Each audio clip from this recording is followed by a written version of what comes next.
Dear students, I wish you all are doing fine and I welcome you all in my YouTube channel once again. आज का हमारा topic जैसे कि आप देख पा रहे हैं स्क्रीन पर ये है विंड्स ऑफ चेंज। ये 9th क्लास का 3rd चैप्टर है और इस चैप्टर में जैसे कि आप देख सकते हैं स्क्रीन पर बताया गया है, चर्चा की गई है पंखों को लेकर। पंखे हमेशा से भारतीय परंपरा का एक अभिन्न अंग रहे हैं। Fans have always been an integral part of India's tradition, or it won't be wrong to say that fans are treated a cultural heritage. तो इसके बारे में बताया गया है। चलिए इसको डिटेल में पढ़ते हैं और सीखने की कोशिश करते हैं और कोशिश करेंगे कि जितने भी इम्पोर्टेंट वर्ड्स हैं वो हम सीख पाएं। चैप्टर थोड़ा सा बोरिंग लग सकता है आपको। यदि आपको समरी चैप्टर की चाहिए या आप इस प्रकार के विद्यार्थी हैं जो डिटेल में पढ़ना पसंद नहीं करते, तो ये आपके लिए नहीं। ये क्लास उन विद्यार्थियों के लिए है जो डिटेल में सीखना चाहते हैं, जिनको शॉर्टकट नहीं चाहिए। अगर आप भी ऐसे विद्यार्थी हैं तो आप इस चैप्टर को पढ़ सकते हैं और अपना ज्ञानवर्धन कर सकते हैं। चलिए शुरू करते हैं। द वर्ड पंखा और पंखा ओरिजिनेट्स फ्रॉम द वर्ड पंख। ये शब्द पंखा या पंखा, इसकी उत्पत्ति हुई है। ओरिजिनेट का मतलब होता है उत्पन्न होना। फ्रॉम द वर्ड पंख, पंख से आया है, which means feather of a bird, जिसका अर्थ है पक्षी का पंख। Pankha is use to refer to all fans. पंखा शब्द का इस्तेमाल सभी प्रकार के पंखों को बताने के लिए किया जाता है। वेयर एज द वर्ड पंखी denotes a small plump fan, जबकि वेयर एज का मतलब होता है जबकि। वर्ड पंखी दर्शाती है एक छोटी पंख से बनी पंखे को या पंखी को, used in ancient India. Ancient का अर्थ होता है प्राचीन, जिसका इस्तेमाल प्राचीन भारत में किया जाता है। Evidence of the existence and use of pankhi in India can be found in Buddhist wall paintings at Ajanta. Evidence, सबूत, ऑफ द एग्जिस्टेंस, एग्जिस्टेंस होता है विद्यमानता, use of pankhi in India, पंखी की विद्यमानता के सबूत पाए जाते हैं बुद्धिस्ट वॉल पेंटिंग में Ajanta. These wall paintings, these wall paintings date back to the second century. ये वॉल पेंटिंग 2nd सेंचुरी में बनाई गई थी। अदर रिप्रेजेंटेशंस ऑफ द पंखा can be found in embroidery work. दूसरा जो रिप्रेजेंटेशंस है पंखा का, वो एम्ब्रॉयडरी वर्क में देखने को मिल जाते हैं, स्कल्पचर्स में और नक्काशियों में। स्कल्पचर्स होता है पुरानी समय में बनी हुई मूर्तियां, या पुरानी समय की भी ना लगाओ तो मूर्तियों को कह सकते हैं हम, जो धातु की या पीतल से या तांबे से मूर्तियां बनाई जाती थी या बनाई जाती हैं, उनको मूर्तियों के लिए हम स्कल्पचर्स वर्ड यूज करते हैं आज भी। इन एंशियंट टाइम्स, प्राचीन समय में pankhas were used in temple to fan deities. प्राचीन समय में पंखा का इस्तेमाल किया जाता था मंदिरों में डीटीज, यानी यहाँ पे डीटीज का मतलब जिसकी आप प्रार्थना करते हैं, जिसकी आप पूजा करते हैं, वो डीटी कहलाता है। जैसे हम कहते हैं भाई आप किसके भक्त हो, who are you deity of, आप किसके भक्त हो, तो यहाँ पर हम डेविटी वर्ड लगाएंगे, आप किसके भक्त हो, who are you devotee of. तो there is a great relationship between deity and devotee. Devotee मतलब भक्त और डीटी मतलब भगवान। They were also used in royal courts, वो शाही यानी राजाओं के दरबार में भी इस्तेमाल किए जाते थे, राजाओं को हवा करने के लिए। Pankhas varied in size from tiny 2 inch ones to large ones, requiring a person's full arm strength to move them. इसका अर्थ है कि पंखे जो हैं वो अलग अलग साइज के होते थे, एक 2 इंच छोटे पंखे से लेकर एक बहुत बड़ा, जिसमें एक आदमी की पूरी बाजू की ताकत की जरूरत पड़ती थी टू मूव दैम, उनको हिलाने में। ओवर टाइम, समय बीतने के साथ साथ पंखाज बिकेम सिग्निफिकेंट कल्चरल गुड्स। जो पंखा है वो एक महत्वपूर्ण, सिग्निफिकेंट का मतलब होता है महत्वपूर्ण। For example, regular English practice can play a significant role in improving child's English. Over time, पंखाज became significant cultural goods. समय बीतने के साथ साथ पंखा एक महत्वपूर्ण सांस्कृतिक संपत्ति बन गए, डिस्ट्रीब्यूटेड थ्रू ट्रेड रूट। जो ट्रेड रूट, जो व्यापार के जो रास्ते थे, उनके जरिए विस्तृत होते चले गए, वितरित होते चले गए। They were considered exotic and stylish. इन पंखों को शानदार और स्टाइलिश समझा जाता था। Although there was substantial commonality. Substantial होता है अच्छी खासी, जैसे हम कह सकते हैं there is a substantial increase in the temperature these days, यानी अच्छी खासी बढ़त है तापमान में। Although there was substantial commonality in their use, हालांकि वहां अच्छी खासी समानता थी उनके, माउस को मैं ठीक कर देता हूं, हालांकि अच्छी खासी समानता थी उनके प्रयोग को लेकर पूरे भारत में। Different villages and town developed their own varieties of traditional pankhas. अलग अलग गांव ने, अलग अलग कस्बों ने अपने ही किस्म के पंखों को, पारंपरिक पंखों को विकसित किया। ईच प्लेस डेवलप पंखा विद डिस्टिंक्ट मटेरियल।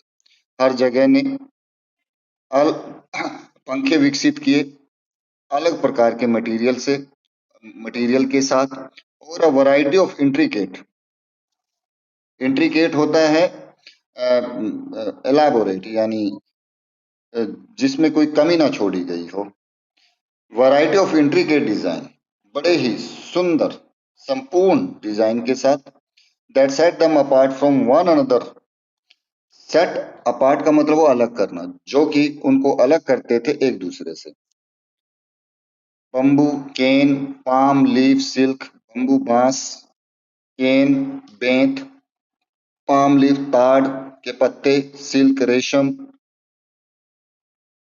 ब्रास पीतल, लेदर चमड़ा, एंड सिल्वर पंखा और चांदी के पंखे। विद डेकोरेटिव बीड्स, सजावटी मोतियों के साथ। और स्टोन, स्टोन का मतलब यहाँ कीमती पत्थरों से भी है, मणकों से भी है। सजावटी मोतियों और कीमती पत्थरों के साथ were used depending on geographies. इनका इस्तेमाल किया गया जो डिपेंड करता है ज्योग्राफीज, संस्कृति और पारंपरिक रीति रिवाजों पर। इन मॉडर्न टाइम्स, आज के आधुनिक समय में, the use of pankhas has been restricted to decorative purposes. जो पंखा का इस्तेमाल है वो सिर्फ सजावटी उद्देश्यों के लिए सीमित रह गया है। And they have become traditional craft items in India. और वे एक पारंपरिक हस्त सामग्रियां बन गए हैं भारत में। The structure of each fan reflects the cultural core. जो स्ट्रक्चर है, जो ढांचा है, जिस प्रकार का जो पंखा है, हर पंखे का जो ढांचा दर्शाता है सांस्कृतिक महत्व को उस क्षेत्र के। That craft it. क्राफ्ट का मतलब है निर्माण करना, जो किसको निर्माण करता है, यानी उस क्षेत्र के सांस्कृतिक महत्व को पंखा दर्शाता है। फॉर इंस्टेंस, उदाहरण के लिए, applique hand fan of Rajasthan. Rajasthan का applique hand fan is an antique pankha, एक प्राचीन पंखा है। Made of pieces of fabric, जो फैब्रिक अर्थात कपड़े के टुकड़ों से बना है, अलग अलग शेप और पैटर्न के। sewn into another cloth, जो एक दूसरे कपड़े पर सिले गए हैं। With the use of ornamental needle work, बड़े ही सजावटी सुई के काम के साथ, धागे के काम के साथ। नीडल वर्क यानी नीडल का काम किया गया है इसके ऊपर। फर्दर मोर, इसके अलावा या और तो और furthermore, the Jordari hand fan of Rajasthan differs in its use of glittering ornate and encrusted gold thread work. जो जोरदारी हाथ का पंखा है राजस्थान का, वो अपने चमचमाते सजावट और सोने के किए गए धागे के काम के लिए भिन्न प्रतीत होता है। इन राजस्थान में temple hand fans are popular too. Temple hand fan काफी पॉपुलर हैं, वो भी पॉपुलर हैं। These are made of engraving brass. इनका निर्माण किया जाता है पीतल पर नक्काशी करके। And have a long handle, और इन पे लंबा इनका हैंडल होता है।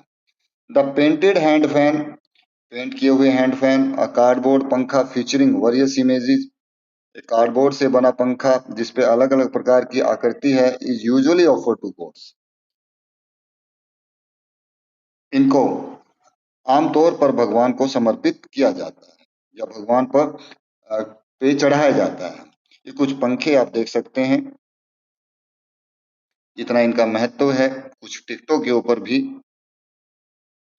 ये डाक टिकटें मुझे लगता है, इनके ऊपर भी जो है आपको पंखे छपे नजर आ रहे हैं। जैसे ये आपका राजस्थान का पंखा है, ये भी राजस्थान का। राजस्थान के पंखे वाकई बहुत फेमस हैं। अगर आप अपने माता पिता से पूछें कि क्या कभी उन्होंने पंखों का इस्तेमाल किया है जब बिजली नहीं थी, तो वो आपको बता सकते हैं। The adjoining state of Gujarat has its own indigenous take on पंखास। जो पड़ोसी राज्य गुजरात है, उसका अपना ही इंडिजीनियस होता स्वदेशी, देश में ही बना। जो पड़ोसी राज्य गुजरात है, इसका अपना ही स्वदेशी पकड़ है पंखों के ऊपर। These hand fans are elegant pure cotton based fan. ये हाथ से बने पंखे बहुत ही सुंदर शुद्ध रूप से कॉटन पे आधारित पंखे हैं। एम्बलिश्ड विद मिरर वर्क, जिनमें कांच की कारीगरी की गई है। एम्बलिश्ड मैंने यानी जड़ा होना, कांच का काम किया होना, या सुसज्जित कह लो। The beads hand fan is covered with colourful beads. मोतियों वाले हाथ के पंखे बहुत ही सुंदर मोतियों से ढके होते हैं। And has a silver handle, और एक चांदी का हैंडल होता है। Gujarat is the centre for Beed craft. Gujarat जो है केंद्र है मोतियों की कलाकारी का इन इंडिया, भारत में। एंड दीज डेंटी पंखास, और ये सुंदर बहुत ही सुंदर पंखे जो हैं are commonly used as wall decoration. इनका सामान्यतः इस्तेमाल दीवार को सजाने के लिए किया जाता है। Kutch is recognized for its hand-stitched leather hand fan, decorated with thread and wool at its seams। यानी इसका अर्थ है कच्छ इज रिकॉग्नाइज्ड, यानी कच्छ जाना जाता है इसके हाथ से सिले हुए चमड़े के हाथ के पंखों के लिए। डेकोरेटेड विथ थ्रेड, जो सजे होते हैं सुई, धागे और ऊन से इसके जोड़ों पर। एट इट सीम्स का मतलब है जोड़ों पर, जहां पे सिलाई की काम की जरूरत थी वहां पर। गुजरात गुजरात इंडस्ट्रियस, इंडस्ट्रियस का मतलब होता है लेबोरियस, हार्ड वर्किंग।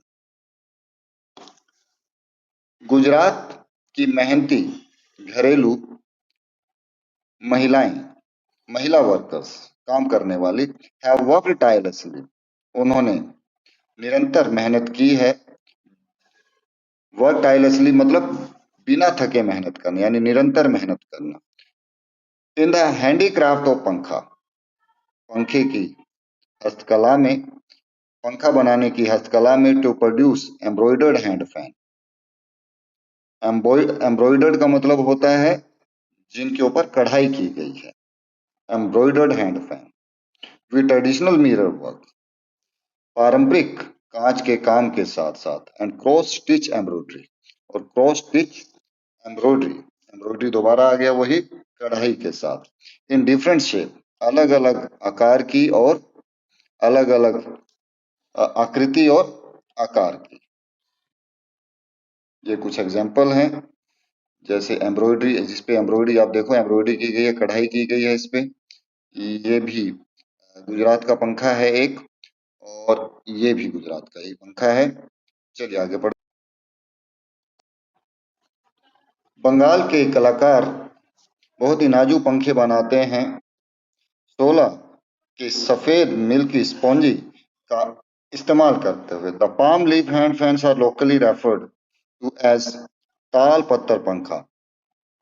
ताड़ के पंखों ताड़ के हाथ के बने पंखों को लोकली यानी लोकल क्षेत्र में कहा जाता है ताल पत्थर पंखा। They are easy to carry and are perpetually kept as an article of position. उनको ले जाना आसान होता है और हमेशा उनको एक संपत्ति की तरह रखा जाता है बंगाली घरों में।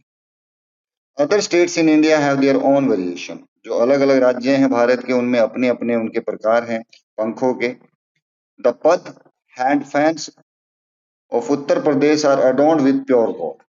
जो पद हाथ के पंखे हैं उत्तर प्रदेश के, वो सजे होते हैं प्योर गोल्ड से, चांदी की जरी से, रेशम से, और सैटिन फ्रिल से, सैटिन की झालरों से। The large palm leaf fans of Odisha as well as Bihar's colorful and sturdy bamboo hand fans। बड़े बड़े जो पंखे हैं, हाथ के पंखे हैं उड़ीसा के, और साथ ही साथ बिहार के जो रंगीन और मजबूत बांस के पंखे हैं, are all recognised across India. उनको सबको जाना जाता है पूरे भारत में ड्यू टू देयर एंटिक्विटी, इनकी प्राचीनता और दुर्लभता की वजह से। एंटिक्विटी होता है प्राचीनता। Many tribes in India, tribe का मतलब होता है कबीले। Many tribes in India have adopted these handicraft to make their own version. बहुत सारे कबीले हैं भारत में जिन्होंने इस हस्तकला को अपनाया है अपना खुद का एक संस्करण बनाने के लिए, हाथ से पकड़े जाने वाले पंखे का। Material such as grass and metal are embedded. सामग्री जैसे कि घास या धातु, उसको जड़ा जाता है पंखों में बम्बू स्टिक का इस्तेमाल करते हुए। बम्बू स्टिक यानी बांस की छड़ी, घास का इस्तेमाल करते हुए। Cane and palm leaves are used. बेंत और ताड़ के पत्तों का इस्तेमाल किया जाता है। With silk and brass being reserve.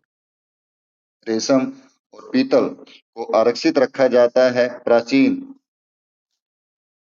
टुकड़ों में ऑफ दीज हैंड फैंस, इन हाथ के पंखों के लिए। The use of geometrical pattern and the white ink. जो इस्तेमाल है ज्योमेट्रिकल पैटर्न यानी ज्योमतीय जो पैटर्न है, और the white ink and red background combination, सफेद शाही और लाल बैकग्राउंड का जो संयोजन है, have help the tribes create multiple beautiful design. उसने मदद की है कबीलों की कि वो निर्माण कर पाए अलग अलग प्रकार के बहुत ही सुंदर डिजाइन किए हुए पंखों का। अगला पैराग्राफ देखते हैं। With time and the advent. Advent का मतलब होता है, बड़ा ही सुंदर और नया वर्ड है एडवेंट, मतलब आगमन। With the time and the advent of technology. समय बीतने के साथ और टेक्नोलॉजी के आने के साथ साथ, एंड इनोवेटिव क्रिएशन, और नए, इनोवेटिव होता है कुछ नया, कुछ नए निर्माण के साथ साथ। The beautiful culture of the pankha runs the risk of slowly losing its presence. जो सुंदर संस्कृति है पंखों की, रन द रिस्क यानी अब खतरे में धीरे धीरे अपनी उपस्थिति को खो देने की भारतीयों के बीच। Once made for personal use, जो कभी निजी इस्तेमाल के लिए बने थे, समय बीतने के साथ साथ ये हस्तकला अब परिवर्तित हो चुकी है, has transform into a commercial business, एक व्यापारिक व्यापार में, and now provide some form of livelihood, और किसी न किसी प्रकार का रोजगार अब ये भारतीय कलाकारों को प्रदान करती है। The slight increase in the popularity and demand is significantly factor. हल्की से भी हल्की जो वृद्धि है इसकी पॉपुलैरिटी और इसकी डिमांड में, उसका प्रमुखतः जो कारण है वो अलग अलग प्रकार के वर्जन अलग अलग प्रकार के जो पंखों का संस्करण है जिनका निर्माण किया जा रहा है ये है। One of the first step to preserve the essence of the craft is by celebrating pankhas. इस कला के सार को सुरक्षित रखने का पहला कदम है पंखों को सेलिब्रेट करना और संस्कृति, कहानियों, कलाकारी को सम्मान देना जो ये हस्तशिल्प प्रदान करता है। दिस अलाउज कंटेम्पररी पंखा मेकर्स टू डेमोन्स्ट्रेट, ये इजाजत देता है समकालीन पंखा निर्माताओं को कि वो अपना कला का प्रदर्शन कर पाए। डेमोन्स्ट्रेट मैंने प्रस्तुतिकरण करना यानी दिखाना, अपनी कला का प्रस्तुतिकरण कर पाए एंड रिगेन इट्स पॉपुलैरिटी, और ये अपनी पॉपुलैरिटी दोबारा हासिल करे। It also helps provide them with a commercial platform, ये उनकी मदद करता है उनको एक व्यावसायिक प्लेटफॉर्म देने में to create a sustainable life, एक सस्टेनेबल आजीविका कमाने में। Initiative such as pankha making workshop, initiative means शुरुआती कदम जैसे कि पंखा बनाने वाली workshop both within and outside the handicraft exhibition, दोनों ही अंदर और बाहर हस्तशिल्प एग्जीबिशन के दौरान हेल्प स्प्रेड अवेयरनेस, मदद करती है जानकारी फैलाने में about the beauty and importance of this craft, इस कला की जो सुंदरता है, जो महत्व है उसको लेकर इन इंडिया कल्चर, भारतीय संस्कृति। तो डियर स्टूडेंट, ये इस चैप्टर की टेक्स्ट रीडिंग थी। आशा करता हूं कि आपको पसंद आई होगी और मैं चाहता हूं कि आप लोग बड़े ध्यान से इसको पढ़ें और जितने भी वर्ड्स हैं जो आपको इस चैप्टर में नए लगे, जो आपको पहले आते नहीं थे, तो वो वर्ड्स कमेंट में लिख के जरूर बताएं। आप सभी का बहुत बहुत धन्यवाद।